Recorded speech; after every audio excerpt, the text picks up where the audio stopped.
Et on en vient à la DSOL 107 qui concerne une subvention à 25 associations pour leur action dans le cadre du mois parisien du handicap. Et la parole est à Mme Siafa, puis Nadia Benakli. Ah, alors, pas à Mme Siafa. Nadia, si tu veux en dire un mot, vas-y.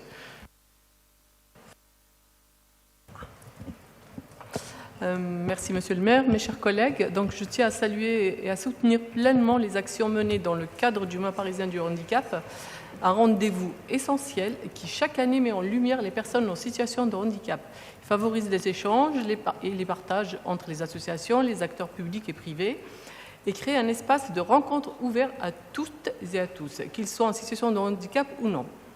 Je souhaite apporter mon soutien donc aux initiatives culturelles, sportives et de loisirs proposées dans notre arrondissement qui participent activement à la lutte contre les préjugés, à la promotion de l'accès aux droits et à la valorisation des principes de solidarité, d'inclusion et du vivre ensemble dans le 18e. Donc bravo à toutes celles et ceux qui rendent cela possible, et notamment les associations engagées de longue date, Laure Volpato, Art au diapason, La Table ouverte, Yanis Arc-en-Ciel 18, Compagnie Air de danse, la Maison de la Conversation, Association Bien-être, qui, à travers leurs actions, démontrent chaque jour qu'une société inclusive est non seulement nécessaire, mais possible. Donc il y a eu des événements aussi cette année à la mairie du 18e.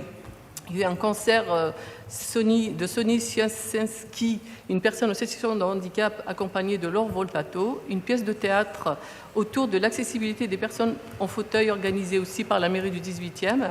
Je rappelle aussi que depuis 5 ans, un week-end handisport est co-organisé avec mon collègue Mme Siafa, que je remercie infiniment pour son engagement aux côtés aussi des personnes en situation de handicap pour leur permettre d'accéder au sport dans notre arrondissement. C'est un rendez-vous maintenant et c'est un temps important dans notre vie locale et qui montre vraiment notre envie de faire avancer l'inclusion.